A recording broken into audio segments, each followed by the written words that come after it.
कल का मैच एक क्रिमिनल एक्ट था और इसी क्रिमिनल एक्ट के बारे में आज हम बात करेंगे और कल के मैच के बारे में खुल के डिस्कस करते हैं। सबसे पहले तो अगर आपने हमारी कल की एक फेसबुक पोस्ट देखी हो जिसमें हमने बेस्ट 11 अपनी पोस्ट की थी इस स्क्वाड के हवाले से, जो स्क्वाड बनाया गया उस हिसाब से हमने पोस्ट की थी।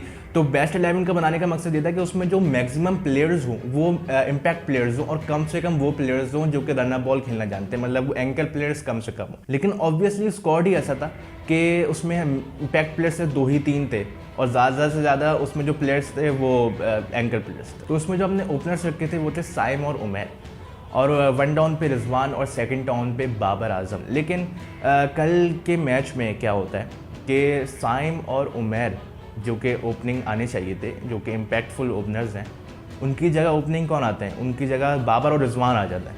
मतलब उनमें से एक, साइम और उमैर में से कोई एक भी ओपनर नहीं आता।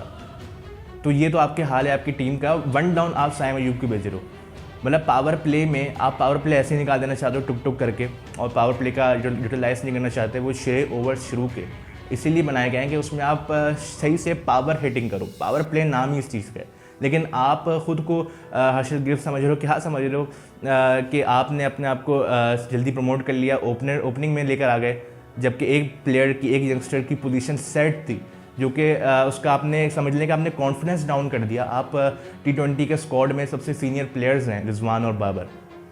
रिजवान कैप्टन है अभी फ़िलहाल और बाबर आजम पहले कैप्टन रह चुके हैं, तो उनको पता होना चाहिए किस तरीके से यंगस्टर्स का जो मोरल है वो बूस्ट करना है और किस तरीके से कॉन्फिडेंस उनका बूस्ट करना है। लेकिन उन्होंने क्या किया, कॉन्फिडेंस और ही कम कर दिया। मतलब एक प्लेयर जो कि आपका इम्पैक्ट प्लेयर है और एक प्लेयर आपका उमैर जिसको होना चाहिए था टीम में। हम तो वही डिस्कस कर रहे थे कि मैच से पहले कि साइम के साथ कौन ओपनिंग करने आएगा, कि उमैर आता है तो बहुत अच्छा है, अगर वो नहीं आता तो फिर कौन आएगा, रिजवान आएगा या बाबर आएंगे, कौन 1 डाउन आएगा। लेकिन बिल्कुल ही उन्होंने चेंज कर दिया माहौल और मतलब साइम को ही 1 डाउन लेकर आ गए। तो ये बात समझ नहीं आई। चलो अगर ओपनिंग में आ गए तो तेज़ खेला होगा, फिर पावर प्ले में तेज़ हिटिंग की होगी, लेकिन वो भी नहीं किया। बाबर आजम 4 बॉलें खेल के 0 रन उन्होंने बनाए और वो पवेलियन लौट गए। रिजवान ने 119 की स्ट्राइक रेट से खेला। जब मैच खत्म हुआ तो अगर टोटल इनकी स्ट्राइक रेट निकाले तो 119 बनेगी। लेकिन मज़े की बात ये कि 16वें ओवर तक रिजवान की जो स्ट्राइक रेट थी वो 100 से भी कम थी, मतलब रन बॉल से भी कम थी। और मुझे ये बात समझ नहीं आ रही कि as a captain, as a senior player वो इस तरीके से क्यों खेल रहे हैं, मतलब इस इंटेंट के साथ क्यों खेल रहे हैं। क्योंकि ये बात कहना गलत नहीं होगी कि एक तरफ से जो प्रेशर रिजवान ने बनाया रखा है, मतलब एक तरफ से जो अपनी ही टीम पे प्रेशर बनाया रखा है, सामने वाली टीम पे नहीं, अपनी ही टीम पे जो प्रेशर बनाया रखा है और स्लो खेल रहे हैं, उसकी वजह से जो दूसरी तरफ प्लेयर्स हैं वो नहीं खेल पा रहे। मतलब वो छक्के चौके मारने जाते हैं और वो आउट हो जाते हैं। तो आपने सबसे ज़्यादा बॉल्स खेली हैं पूरी टीम में से, सबसे ज़्यादा आपने बॉल्स खेली हैं और बाकी जो 58 बॉल्स हैं वो सामने वाले प्लेयर्स ने खेली है। तो आपसे एक्सपेक्ट ये किया था कि आप मैच को फिनिश करें और एंड तक तो आप गए, आपने एंड में थोड़ी बहुत हिटिंग भी की, लेकिन क्या फ़ायदा उसका जब आपने शुरू में ही 100 से भी कम की स्ट्राइक रेट से आपने खेला है। जब आपकी 50 हो गई फिर आपने थोड़ा बहुत तेज़ खेलना शुरू किया, हल्का फुल्का, उसमें भी बहुत ज़्यादा तेज़ नहीं। लेकिन ये as a captain, as a leader, और फिर मज़े की बात ये कि जब बाउंड्रीज आपकी 70 मीटर्स की हैं, आपके जो बॉलर्स हैं साउथ अफ्रीका के वो भी इनएक्सपीरियंस बॉलर थे। अभी तो मेन बॉलर्स उनके खेले ही नहीं, नोकिया वगैरह, ये सारे मेन बॉलर्स, WS शर्मसी, इनके स्पिनर नहीं खेले, तो भी आप खेल पा रहे। तो आप जो मेन टीम आएगी साउथ अफ्रीका की तो फिर आप कैसे खेलेंगे। रिजवान को तो पूरा पावर प्ले मिला, पावर प्ले में भी कोई कुछ नहीं कर पाए। वो तो शुक्र है कि साइम अयूब आ गए थे जल्दी, 2.3 ओवर्स में साइम अयूब आए थे बाबर आजम के आउट होने के बाद, और साइम अयूब ने फिर 13 बॉलों पे 31 रन बनाए। मजीद उन्होंने पावर प्ले के बाद 2 बॉल्स खेली और वो पवेलियन लौट गए, क्योंकि जाहिर सी बात है एक तरफ से प्रेशर बना हुआ है उन पर कि उनको जल्दी जल्दी खेलना है, क्योंकि रिजवान जो जल्दी खेल नहीं रहे, रिजवान तो स्लो इनिंग्स खेल रहे हैं, तो जाहिर सी बात एक तरफ से प्रेशर आपका बन जाता है। तो यही खमियाजा पूरी टीम को ही भुगतना पड़ा। लेकिन मेन बात ये कि आपके एक प्लेयर ने परफॉर्म करके दिया जो आपके इम्पैक्टफुल प्लेयर है, उसने इंटेंट दिखाया। वही इंटेंट अगर आपके रिजवान शुरू में दिखा देते तो आपकी पूरी टीम आउट नहीं होती, प्रेशर नहीं पड़ता। लेकिन आपने एक तरफ से प्रेशर बना के रखा है, ठीक है। उसके बाद आपके जो मेन प्लेयर्स, आपके जो इम्पैक्ट प्लेयर्स हैं वो स्क्वाड में ही नहीं है। अगर आप देखें फ़खर जमान, आप देखें जो है वो हारिस, आप देखें हसीबुल्ला, तो ये सारे प्लेयर्स किधर है। आपने तो जो प्लेयर्स रखे हैं स्क्वाड में तो इम्पैक्टफुल प्लेयर्स नहीं रखे, T20 के हिसाब से रखी नहीं। सलमान अली आगा, तैयब ताहिर, उस्मान खान, ये क्या कर रहे हैं इस स्क्वाड में। इवन रिजवान, बाबर में से भी कोई एक प्लेयर होना चाहिए टीम 11 में, मतलब एज ए एंकर एक ही प्लेयर होना चाहिए, क्योंकि आजकल जो मॉडर्न क्रिकेट की डिमांड है, टीम्स 250 या 250 से अबव जा रही होती हैं, लेकिन हमारी जो टीम है वो 160 से अबव भी नहीं जा पाती। मतलब 160 से अबव अगर कोई उनको टारगेट मिल जाए तो सांसें खुल जाती है हमारी टीम की, खेला ही नहीं जाता। मतलब ये हमारा हाल है, हम 170 160 रन्स वाली टीम भी नहीं रही। अच्छा, ये तो हो गई हमारे टॉप ऑर्डर की बात। अगर हम मिडिल ऑर्डर में जाएँ तो यहाँ पे उस्मान खान क्या कर रहे हैं टीम में।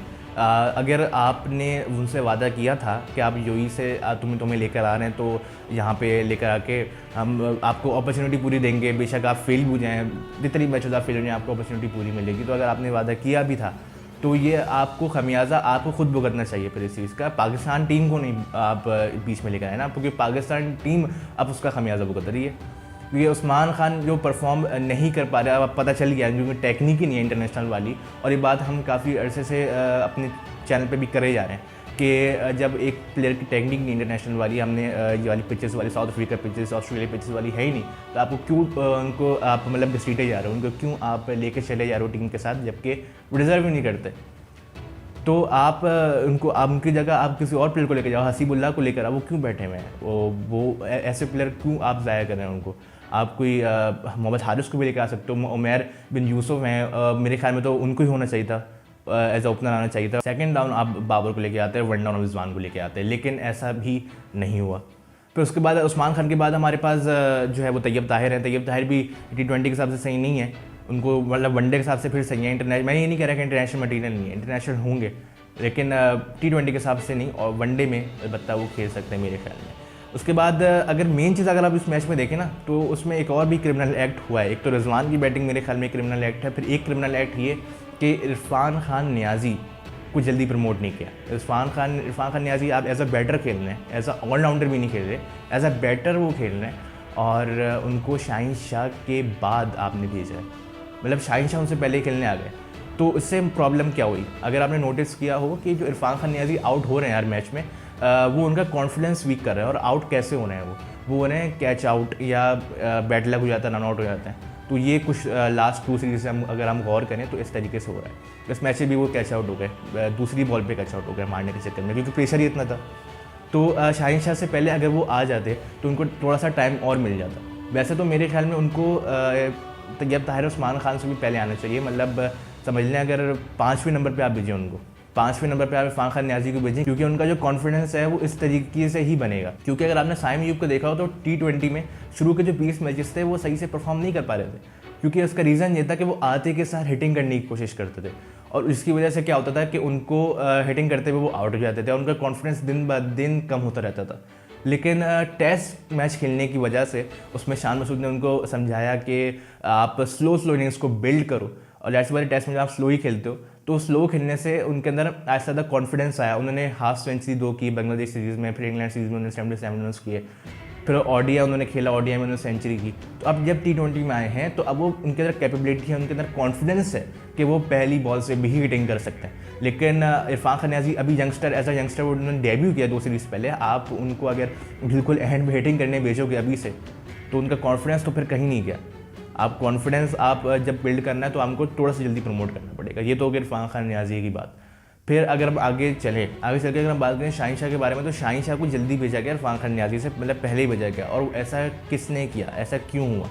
या तो शाहीन शाह का खुद का डिसीजन है, लेकिन जहाँ तक मुझे लगता है कि ये बैक से कोई डिसीजन आया है, मतलब आकिब जावेद की तरफ से डिसीजन है, क्योंकि आकिब जावेद लाहौर कलंदर में भी यही करते थे, शाहीन शाह को जल्दी प्रमोट कर देते थे, और मतलब सिकंदर रजा से भी पहले प्रमोट कर दिया जाता था शाहीन शाह को, मतलब ऑलराउंडर बनाने की कोशिश की जाती थी, जबकि वो हमेशा फेल होते रहे। लाहौर कलंदर से भी और आज भी उन्होंने बॉलर्स आए की, और उसके बाद जब इरफान खान नियाज़ी की बारी आई तो वो नहीं खेल पाए। मतलब आप ये देखेंगे हम 84 रन का टारगेट चेज़ करना चाह रहे हैं, और हमारे जो प्लेयर्स हैं वो कोई 119 की स्ट्राइक रेट से खेल रहा है, कोई जो है वो 112 की स्ट्राइक रेट से खेल रहा है, और कोई जो है वो 100 की स्ट्राइक रेट से खेल रहा है, और कोई 50 की स्ट्राइक रेट से खेल रहा है। इस स्ट्राइक रेट से हम लोग क्या खेल रहे हैं T20 में, तो ये क्या एक्सेप्टेबल है? बिल्कुल भी नहीं। और मेरे ख्याल में हमारे जो कैप्टन है उनको इन पे सारा जो है वो ब्लेम जाना चाहिए, क्योंकि उन्होंने मतलब आप ये देखें सेक्रीफाइस नहीं किया। एक आप देखें यंगस्टर के लिए सेक्रीफाइस होता है। अगर मैं आपको एग्जाम्पल दूँ तो यहाँ पे साउथ अफ्रीका में ही मैच होता है इंडिया वर्सेस साउथ अफ्रीका। उसमें T20 में ना सूर्य कुमार कैप्टन है, तो वन डाउन उनकी पोजीशन है सूर्य कुमार यादव की। लेकिन एक मैच में वो क्या करते हैं, सूर्य कुमार यादव तिलक वर्मा को प्रमोट कर देते हैं एज अ वन डाउन। और उसके बाद क्या होता है, लगातार 2 मैचेस में तिलक वर्मा ने सेंचुरी मारी, T20 में सेंचुरी मारी, और वो भी समझे कोई 50 बॉलों पे सेंचुरी। इस तरीके से उन्होंने इस मतलब 200 से ऊपर के स्ट्राइक रेट से उन्होंने सेंचुरी मारी है। आप और हमारी टीम अगर आप देखें तो कोई सेक्रीफाइस करने को भी तैयार नहीं है, बल्कि जो अपनी पोजीशन का सेक्रीफाइस करेगा वो दूसरों की जो पोजीशन है ऑलरेडी जो सेट बैट्समैन है उनकी पोजीशन भी टेक ओवर करने जा रहे हैं। तो ये हमारी टीम की अप्रोच है जो ख़त्म होनी चाहिए। इसके बाद अगर हम मज़ीद बात करें तो बॉलिंग पे अगर हम बात करें तो बॉलिंग में शुरू में हमारा एक अच्छा स्टार्ट देखने को मिला। तो एक पॉजिटिव ये था कि हमारे जो फास्ट बॉलर्स हैं वो पेस मतलब पेस के हिसाब से वो वापस आ चुके हैं। अगर आप देखें तो 140 पे बॉलिंग स्टार्ट कर दी, शाहिन शाह ने भी, हारिस रऊफ ने भी स्टार्ट कर दी है। लेकिन शाहिन शाह की तरफ से अच्छा स्टार्ट देगा। लेकिन हारिस रऊफ अगर आप बात करें हारिस रऊफ के बारे में, तो हारिस रऊफ ऑस्ट्रेलिया के बाहर फेल ही है। मतलब ऑस्ट्रेलिया वाली पिच में तो बहुत अच्छा परफॉर्म कर देंगे, लेकिन ऑस्ट्रेलिया के बाहर बेशक बॉलिंग पिच हो जो मतलब बॉलिंग को फेवर भी करे पिच, उस पर भी हारिस रऊफ परफॉर्म नहीं करते। ये हम देखते हुए आ रहे हैं। आज के मैच में भी वो बिल्कुल भी उन्होंने परफॉर्म नहीं किया।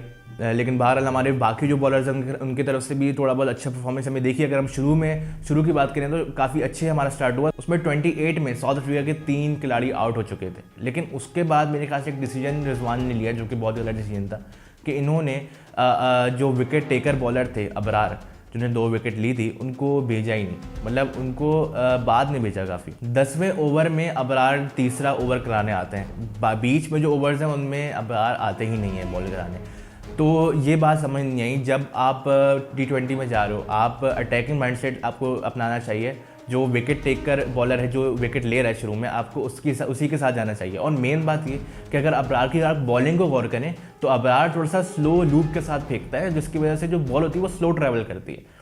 अगर वो ओल्ड बॉल होगी तो वो स्लो ट्रैवल करेगी, लेकिन अगर वो न्यू बॉल होगी तो वो स्किड करेगी। तो अबरार को न्यू बॉल से हेल्प मिल सकती है। लेकिन उन्होंने क्या किया, उन्होंने 10वें ओवर पे अबरार को भेजा, और जब अबरार आए हैं तो मिलर ने उनको 3 लगातार छक्के मारे। और उस पर भी रिजवान ने कोई उस पर प्लान अपना चेंज नहीं किया, कोई प्लान बताया नहीं, कोई डिस्कस नहीं किया। उस पर अगर आप देखें तो अबरार 3 छक्के लगातार खा लेते हैं और कोई भी उस पर बातचीत नहीं होती रिजवान की जानिब से अबरार से। उसमें मेन चीज़ ये थी कि अबरार ने गलती ये की थी कि अबरार ने फुलर लेंथ पे बॉलिंग कराई थी, मतलब फुलर लेंथ पे बॉल को पिच किया था, जो कि बिल्कुल भी एक्सेप्टेबल नहीं है। आपको T20 में तो बिल्कुल भी नहीं, ये वनडे टेस्ट चल रहा होता तो फिर भी चलो आपको समझ सकते थे। लेकिन वनडे में आप गुड लेंथ पे बॉल कराते हो, स्पिन मतलब पिच गुड लेंथ पे कराते हो ताकि बॉल को स्पिन करने का टाइम मिले।